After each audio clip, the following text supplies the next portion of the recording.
Hi friends इनकी video ரெண்டு வகையான லஞ்ச் பாக்ஸ் ரெசிபி தான் பார்க்க போகிறோம். வெரைட்டி ரைஸ் ரெண்டுமே வந்து டேஸ்ட்டு சூப்பராக இருக்கும். ரொம்ப ஹெல்த்தியான ரெசிபியும் கூட.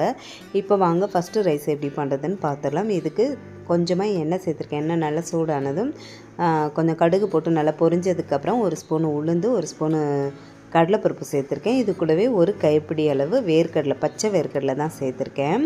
அடுப்பை வந்து சிம்மில் வச்சுட்டு அது நல்லா மொறுமொறுன்னு வர்ற அளவுக்கு நல்லா வறுத்து எடுத்துக்கோங்க. இது கூடவே காரத்துக்கு வந்து ஒரு பச்சை மிளகாவும் ஒரு காஞ்ச மிளகாவும் சேர்த்துருக்கேன். உங்களுக்கு எவ்வளோ காரம் தேவைப்படுதோ அவ்வளோ சேர்த்துக்கோங்க. கொஞ்சமாக கருவேப்பிலையும் சேர்த்து நல்லா வறுத்து எடுத்துக்கலாம். இப்போ வந்து ஒரு 4-5 பல் பூண்டை வந்து அந்த தோலோடையே தட்டிட்டு சேர்த்துக்கோங்க. அது இந்த சாதத்துக்கு நல்ல ஒரு டேஸ்ட்டும் வாசத்தையும் கொடுக்கும். இப்போ கொஞ்சோண்டு மஞ்சத்தூளும் சேர்த்துட்டு நல்லா வதக்கி விட்டுட்டு ஒரு கப் அளவு கேரட் வந்து துருவி எடுத்து வச்சுருக்கேன். அதை வந்து இதோடு சேர்த்துக்கிறேன். இப்போ இதுக்கு தேவையான அளவு உப்பு சேர்த்துக்கலாம். சாதத்தில் வந்து உப்பு சேர்த்து தான் வடிச்சிருக்கேன். அதனால் இதுக்கு தேவையான உப்பு மட்டும் கொஞ்சமாக சேர்த்துக்கிறேன். இதில் வந்து தண்ணி எதுவுமே சேர்க்க வேணாம். மூடி போட்டு ஒரு 5 நிமிஷத்துக்கு விட்டுருங்க. கேரட் வந்து டக்குன்னு வெந்துடும். அதோட பச்சை ஸ்மெல் போய் நல்லா வெந்ததுக்கப்புறமா வடித்து வச்சுருக்க சாதத்தை போட்டு நல்லா கலந்து எடுத்துக்கலாம். நல்லா உதிரி உதிரியாக சாதத்தை வந்து வடித்து எடுத்துக்கோங்க. நல்லா கலந்துட்டு கடைசியாக கட் பண்ணி வச்சுருக்க மல்லியில் தூவி இறக்கணும். அப்படின்னா சூப்பரான டேஸ்டான கேரட் சாதம் வந்து ரெடி ஆயிரும். கண்டிப்பாக ட்ரை பண்ணி பாருங்கள். அடுத்த சாதம் வந்து வெண்டைக்காய் சாதம். இதுவுமே டேஸ்ட் ரொம்ப நல்லாயிருக்கும். வெண்டைக்காய் சாப்பிடாத குழந்தைங்களுக்கு இந்த மாதிரி சாதத்தில் மிக்ஸ் பண்ணி கொடுத்து பாருங்கள். ரொம்ப டேஸ்ட்டாகும். சூப்பராக வந்து சாப்பிட்டுட்டு வந்துடுவாங்க. இதுக்கு வந்து ஒரு 7-8 வெண்டைக்காய் எடுத்துருக்கேன். அதை நல்லா கழுவிட்டு தொடச்சி எடுத்து வச்சுக்கோங்க, லேசாக கூட தண்ணி இல்லாமல். அப்புறம் ஒரு பெரிய வெங்காயம், ஒரு 4-5 பல் பூண்டு, இது எல்லாமே நல்லா பொடிசாக கட் பண்ணி எடுத்துக்கலாம். வெண்டைக்காய் வந்து தண்ணி இல்லாமல் தொடச்சி எடுத்துட்டிங்க அப்படின்னா அந்த வளவளப்பு தன்மை இல்லாமல் இருக்கும்.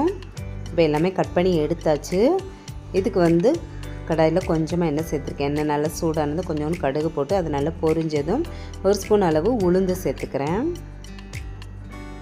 சேர்த்துட்டு இது கூடவே கொஞ்சமாக கருவேப்பிலை சேர்த்துட்டு ஒரு 4-5 பல் பூண்டு வந்து பொடிசாக கட் பண்ணி வச்சுருக்கேன். அதையும் போட்டு வதக்கி விட்டுக்கலாம்.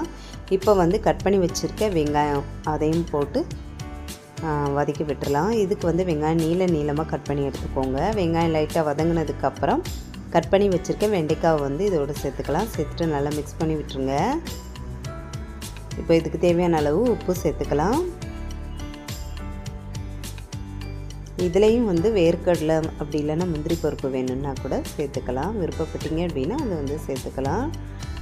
இப்போ இதில் கொஞ்சமாக மஞ்சள் தூளும் காரத்துக்கு ஏற்றாப்புல மிளகாய் தூளும் வந்து சேர்த்துட்டு ஒரு 1/2 ஸ்பூன் போல் மல்லித்தூள் வந்து சேர்த்துக்கோங்க. கொஞ்சமாக கரம் மசாலா, இது கூடவே பெருங்காயத்தூளும் வந்து சேர்த்துக்கோங்க. சேர்த்துட்டு நல்லா மிக்ஸ் பண்ணி விட்டுடலாம். நல்லா கலந்து விட்டுட்டு மூடி போட்டு வச்சுருங்க. வெண்டைக்காய் வந்து நல்லா மொறுன்னு வர்ற அளவுக்கு வெந்து வரணும். தண்ணி லைட்டாக கூட சேர்த்துறாமல் அந்த எண்ணெயிலே வந்து வெண்டைக்காவை நல்லா வேக வச்சுட்டு அதுக்கப்புறம் வடித்து வச்சுருக்க சாதம் வந்து ஒரு கப் அளவு சேர்த்து நல்லா கலந்து விட்டுட்டு இறக்குனீங்க அப்படின்னா சூப்பரான வெண்டைக்காய் சாதமும் ரெடி ஆயிரும். ரெண்டுமே செஞ்சு சாப்பிட்டு பார்த்துட்டு எப்படி வந்துச்சு, எப்படி இருந்துச்சுன்னு சொல்லிட்டு மறந்துடாமல் கமெண்ட் பண்ணுங்கள். இந்த வீடியோ பிடிச்சிருந்தா லைக் பண்ணிக்கோங்க. இதுவரை நம்ம சேனலை சப்ஸ்கிரைப் பண்ணல அப்படின்னா மறந்துடாமல் சப்ஸ்கிரைப் பண்ணி சப்போர்ட் பண்ணுங்கள். Bye friends.